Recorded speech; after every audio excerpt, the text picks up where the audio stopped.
welcome to the Fundamentals of Lute Playing. My name is Laudon Schuett, and today is just a short little video introducing you to your next piece in the series. Obviously, if you're still working on the previous pieces and you're not ready to move forward, please don't feel rushed at all by the release of this video. Also, this piece will sort of rely on you mastering some of the techniques from the previous video on how to play 4 or more notes. So this is a little Pavane from Venice, or say in a Venetian style. This is a Venetian Pavane found in Dalza's 1508 lute book. So this is some of the earliest printed lute music. There's only one source that's earlier, and that's Spinacino in 1507. So very, very early source, originally in Italian notation. I'll provide it to you in both French tablature and in Italian tablature. But beautiful, beautiful music. Things that I think you should be aware of when playing this piece.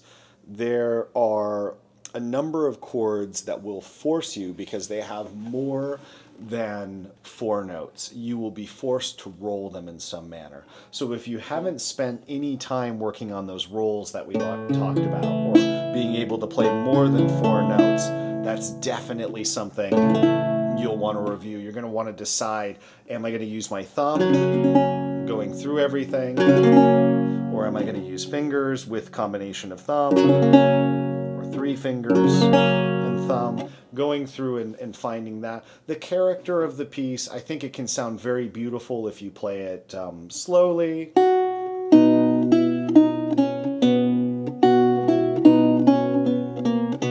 or fast. So that's kind of nice. So I think the wonderful thing is that it is probably a pretty good piece for many different levels.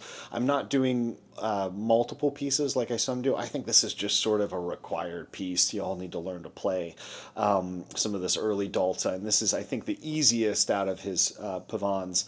So enjoy this piece. If you have any questions from any particular moments in the work, please feel free to put that in the comment section.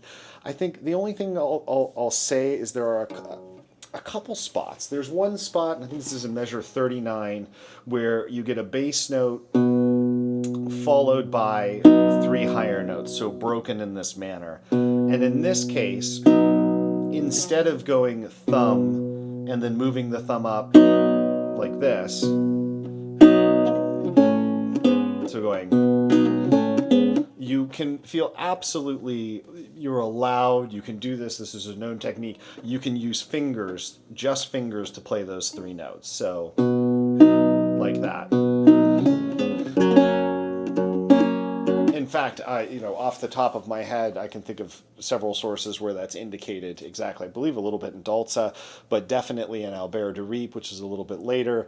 This idea that you play the bass note and the upper voices of the chord are separated. You then play those with fingers. It's not explicitly written in the score, but something to be aware of when you're playing this. So toss me your questions, toss me your comments. I hope you enjoy this piece. If you're enjoying the channel, the best way to support it is to subscribe.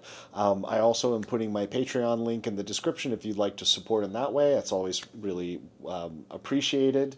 Other than that, I'll look forward to hearing from you all about how learning this piece goes. Have a wonderful week, and I'll see you next time. Bye-bye.